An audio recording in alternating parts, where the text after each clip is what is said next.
Bonjour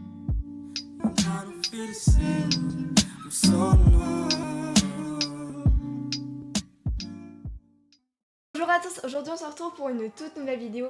Excusez-moi, ça fait longtemps que je n'en ai pas posté, entre la révision pour le bac et d'autres projets aussi. C'était très compliqué de me libérer du temps pour tourner une vidéo, donc voilà. Et du coup on se retrouve pour un petit bilan du mois de juin et de mai aussi, parce que j'en avais pas fait. Donc j'ai combiné toutes mes lectures, les films aussi que j'avais pu voir et les séries. On commence avec les films. J'ai vu Conjuring 3 au cinéma avec une bande d'amis. Dès le départ, on est vraiment dans l'ambiance Conjuring, j'ai vraiment beaucoup aimé, mais je m'attendais à avoir beaucoup plus peur que ça durant le film. Je suis quand même pas déçue. Donc, si je devais mettre une note, un petit 3,5 sur 5, je pense que c'est bien. Ensuite, j'ai vu Bohemian Rhapsody. Alors là par contre c'était un gros coup de cœur. J'ai redécouvert les chansons de Queen. C'est un groupe exceptionnel avec un chanteur avec une voix magnifique. Franchement j'ai beaucoup aimé. Ça a été vraiment du coup un coup de cœur. Je mettrai une note de 5 sur 5 sur ce film. Et ensuite j'ai vu Passengers. Donc c'est avec une actrice aussi que j'aime beaucoup, Jennifer Lawrence, et aussi l'acteur de... je ne sais plus comment il s'appelle. Les Gardiens de la Galaxie, je n'ai plus le nom en tête, mais bon bref. J'aime beaucoup ces deux acteurs et ils jouent vraiment bien. J'ai déjà vu le film il y a quelques années et hier je me suis dit bon pourquoi pas. Il me faisait envie depuis quelques temps, donc je l'ai re-regardé et j'ai toujours aussi bien aimé, donc un bon 4 sur 5.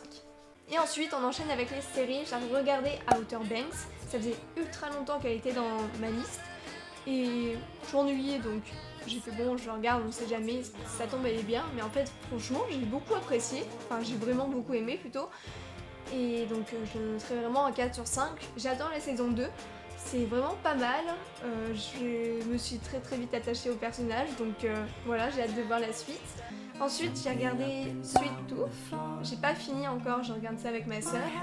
Et c'est pas mal, c'est très mignon, enfin j'adore le petit personnage Gus, il est très choupi, et voilà, hâte de terminer. Et j'ai aussi commencé Lupin, saison 2, enfin partie 2 plutôt, avec ma meilleure amie, parce on avait vu la première saison ensemble, et du coup on s'est dit elle est venue chez moi, du coup on a commencé la suite. Franchement je trouve qu'elle est pas mal, c'est toujours rempli d'action, etc.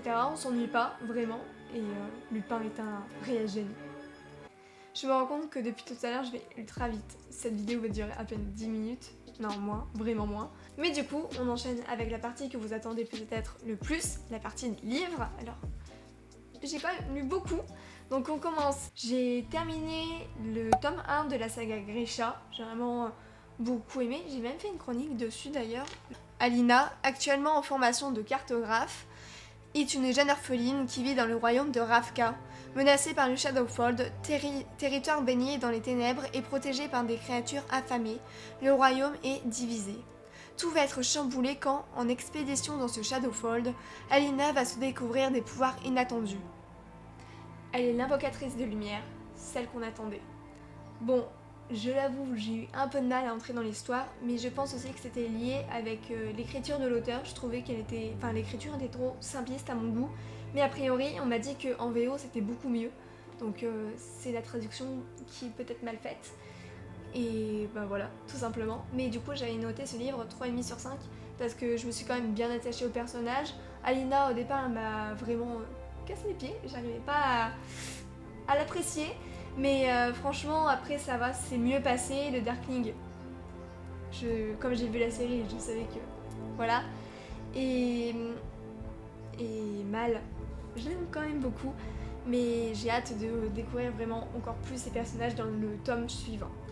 Ensuite, j'ai lu Danse Hermine je vis de Mazarine Dupuig. Quand elle a publié ce livre, elle avait 13 ans quand même.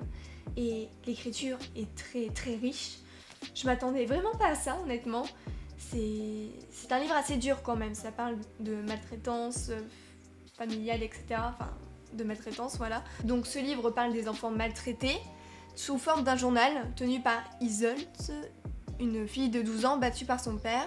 Et donc elle est confrontée à une justice qui ne l'écoute pas, qui lui fait subir des procédures judiciaires assez dures en fait, des expertises psychiatriques, voire des psychologues, des psychiatres, d'autres aussi médecins, et aussi d'autres médecins, mais en fait ouais, on l'écoute pas, la justice ne l'écoute pas, elle veut que en fait l'enfant maltraité renoue un lien avec son père, parce que c'est dit, bah, enfin, c'est dit pas naturel, mais enfin, ça doit être fait pour la justice, mais si ce père le maltraite, enfin, c'est la justice française, enfin, on voit quand même il y avait un souci et que le souci, je ne pense pas qu'il soit réglé de toute façon. On voit bien encore aujourd'hui avec toutes les procédures judiciaires par rapport aux femmes battues, etc.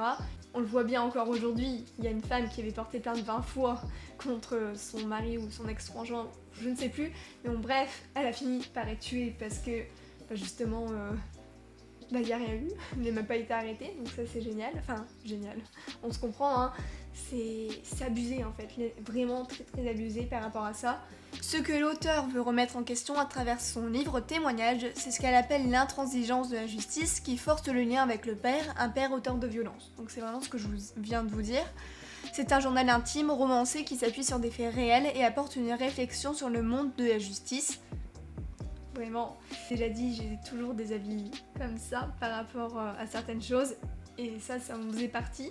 Donc ça, j'ai quand même eu du mal à lire parce que il y avait des explications par rapport à des choses qui me touchent, et on se dit mais quoi, mais pourquoi, enfin ça semble logique que il maltraite la gamine, qu'elle a pas envie d'avoir de lien, et pourquoi vous forcez en fait, enfin ce mec il doit juste aller en prison, enfin bref. Et donc voilà pour ce livre. Ensuite j'ai commencé à lire les scans de SNK.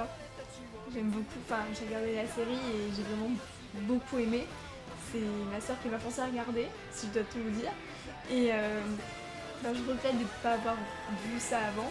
Donc j'ai commencé à lire les scans. Je ne lirai sans doute pas la fin parce que je voudrais voir l'animé. Enfin, sinon ma soeur va plutôt me tuer si elle sait. Je me suis déjà fait spoiler un truc. Donc c'est un peu casse-couille quoi. Mais bon. Ensuite j'ai lu 5 autres livres. C'est les 3 premiers tomes de La Sélection de Caracas et j'ai lu 2 autres histoires secrètes. Franchement j'ai beaucoup aimé, donc je vais vous dire aussi par contre le résumé que moi j'ai écrit. Avec La Sélection, Caracas imagine une Amérique futuriste ravagée par une crise économique. Des ruines est née Iléa, une petite monarchie repliée sur elle-même et régie par un système de caste.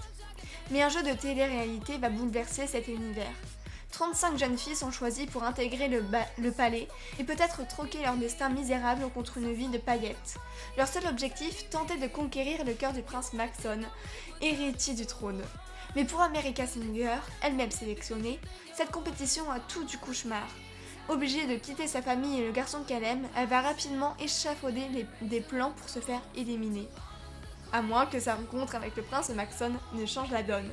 J'ai vraiment adoré, les livres se lisent hyper vite. Pour vous donner un ordre d'idée, je crois que j'ai lu les 5 bouquins en moins de 4 jours. Donc voilà. En plus, je devais réviser le bac de philo. On dit rien, mais bon voilà. Et en fait, j'ai lu les 2 premiers tomes en livre audio. C'est la première fois que je testais ça et j'ai vraiment beaucoup aimé. Et donc je vais continuer à lire les livres en audio. J'ai d'ailleurs commencé avec Hunger Games de Suzanne Collins. Donc je suis à 3 heures d'écoute je crois, sur 11. Et franchement je trouve ça pas mal. Donc voilà. Et ensuite, pour un service stress, j'ai lu Somebody to You de Alex AG. Et donc la chronique, elle est disponible sur Instagram. Je vais juste vous dire le résumé que j'ai écrit aussi. On est ici dans un roman young adulte où notre destination est Hawaï avec soleil, plage et surf. Tout ça en compagnie de Louise, Nate, Kyle et leurs amis pour un été riche en aventures. Et donc voilà, j'ai vraiment écrit que ça en résumé. Ah, je crois qu'il y avait plus. J'ai dû confondre, mais bon, bref, tant pis. En tout cas, c'est peut-être intriguant pour vous et j'espère que vous allez le lire. Donc c'est un roman en auto-édition et franchement, je vous le conseille parce que il est vraiment bien. J'ai noté, j'ai mis quand même une bonne note. J'ai pas mis de note. Oh non, c'est honteux. J'ai mis une note de 4 sur 5, normalement. Oui, je crois. Normalement, j'ai mis 4 sur 5. Enfin, j'ai vraiment beaucoup aimé. Et par contre, c'est vraiment quand même un gros bouquin. Je m'attendais pas à en avoir un aussi gros. Il y a 700 pages. Ouais, 750, je crois.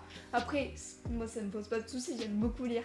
Mais au départ, je peux vous avouer que j'ai eu un... Enfin, c'est pas que j'ai eu un peu de mal, c'est que je me suis dit, ah, qu'est-ce qu'elle va me raconter l'auteur pendant 750 pages? Mais en fait, tout de suite, j'ai vraiment apprécié la plume de l'auteur, les descriptions aussi, elles sont... Enfin, franchement, il y a beaucoup de détails, etc. Et on s'ennuie pas. Il y a des descriptions, des fois, enfin, sur certains livres, je me fais chier littéralement et je zappe des pages. Ça arrive très rarement, mais quand ça arrive, enfin voilà. Mais là, en fait, les descriptions elles se lisent vraiment toutes seules et c'est grâce à la plume très fluide de l'auteur.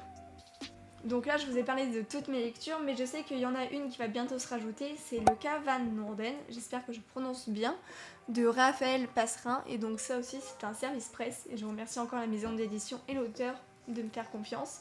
Je le lirai très bientôt, j'ai pas eu forcément le temps, et entre d'autres lectures aussi, c'est un peu compliqué de tout caser, je préfère me concentrer sur cette lecture-là que d'en mélanger tout simplement. Et donc voilà, j'ai lu quand même beaucoup de livres, j'ai vu 3 films et 2 séries, mais c'est vrai que maintenant 3 séries, il y a Lupin. Non, 4 si on peut comptabiliser SNK aussi. Donc voilà. Voilà, merci à tous d'avoir regardé cette vidéo, j'espère qu'elle vous aura plu. Si c'est le cas, n'hésitez pas à vous abonner, à mettre un petit pouce bleu et à activer la cloche, ça fait toujours plaisir. N'hésitez pas, dans la description, il y a les liens pour lire mes histoires comme d'habitude, mon blog et mon Instagram. Et on se retrouve pour une prochaine vidéo. Salut, salut! J'ai changé mon pseudo Instagram, donc ce n'est plus Ambery15 écriture, mais Ambery Books. Donc voilà.